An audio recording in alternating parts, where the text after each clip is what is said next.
alone, no chaperone can get our number. The world's in slumber, let's misbehave.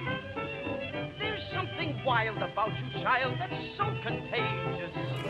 Let's be out there. Today's speaker is Olympia Kiriakou. Dr. Kiriakou earned her PhD in film studies from King's College London. She holds an MA in cinema studies from the University of Toronto and a BA in multimedia studies. She teaches film history and theory at Florida Atlantic University. She created the website, thescrewballgirl.com, and she hosts and produces the podcast, The Screwball Story. She's right up our alley, huh? Dr. Kiriakou is also the author of Becoming Carole Lombard, Stardom, Comedy, and Legacy. It is a fantastic book. Please join me in welcoming Dr. Olympia Kiriakou.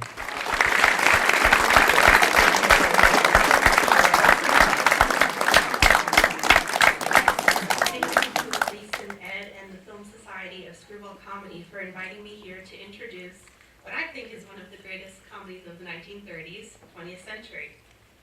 20th Century is about a megalomaniac Broadway producer named Oscar Jaffe, played by John Barrymore, and his relationship with his ingenue turned movie star, Lily Garland, played by Carole Lombard. It began as a play by Charles Bruce Milhouse called The Napoleon of Broadway, which was based on his experience working with theater impresario David Belasco. Milhoa's story was adapted by Ben Hecht and Charles MacArthur, and this is a page from an exhibition book that I have that Columbia used basically to advertise upcoming features, and you'll notice that neither Barrymore nor Lombard are attached to the film at this point. This was early into the adaptation process. The play originally opened at the Broadhurst Theatre in December of 1932. Columbia bought the film rights in early 1933 and set about adapting it for the screen. Columbia at the time was known as one of the minors in Hollywood, meaning that they didn't necessarily have a big roster of stars under contract like some of the bigger studios like an MGM or Warner Brothers. And so what they did instead, studio head Harry Cohen and his producers, they would negotiate loan-out deals with different studios in town to secure talent for their films. So in the case of 20th Century, they negotiated a three-way deal with MGM and Paramount. So from MGM, they got Clark Gable and John Barrymore, and from Paramount, they got Claudette Colbert and Carole Lombard. Gable and Colbert went on to make It Happened One Night. Hope some of you have seen that movie. And then Barrymore and Lombard went on to make 20th Century with Howard Hawks. Now when it came to sign Barrymore, Howard Hawks said that he didn't have to sell the role too hard. According to Hawks, Barrymore asked, "Mr. Hawks, just why do you think I would be good for this role?" And Hawks allegedly replied, "It's the story of the greatest ham in the world, and God knows you'd fit that." Hawks said Barrymore accepted the role immediately, and Barrymore himself said that this was his favorite role out of his career, and I think it's definitely a highlight for me at least. Now when it came to cast Lily Garland, it was a little more difficult. Both Hawks and Harry Cohen initially thought to offer the role to an established Broadway actress, like an Ina Claire or Tallulah Bankhead. And when that route didn't pan out, they then set their sights on established Hollywood actresses. So they offered the role to people like Constance Bennett, Miriam Hopkins, Ruth Chatterton. Again, they all turned the role down. So Hawks says that he was the one who offered the role to his distant cousin, the then unproven actress Carole Lombard.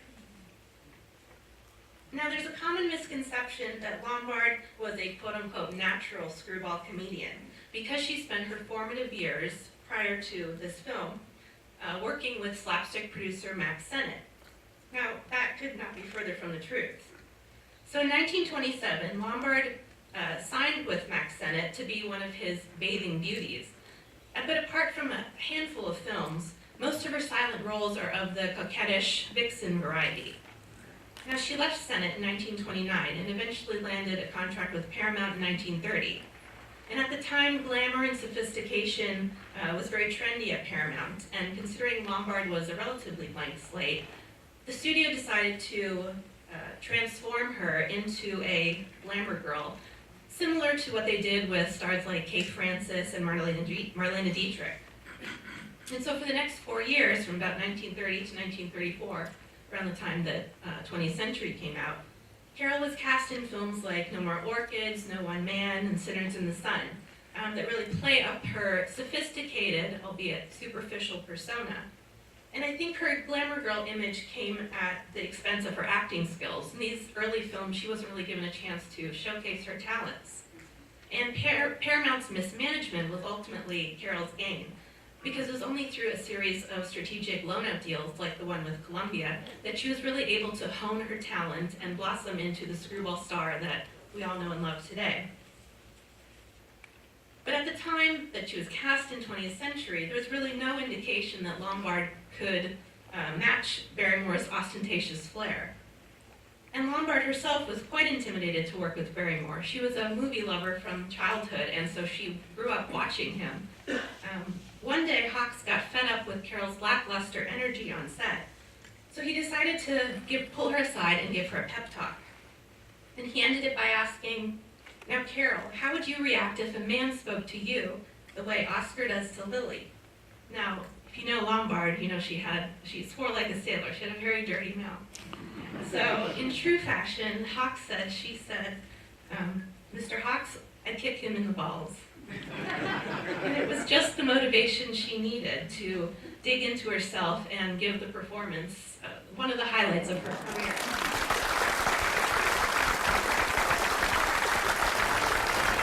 We're all alone, no chaperone can get our number. The world's in slumber, let's misbehave. There's something wild about you, child, that's so contagious. Let's be outrageous, let's misbehave. When Adam won Eve's hand, he wouldn't stand for teasing. He didn't care about those apples out of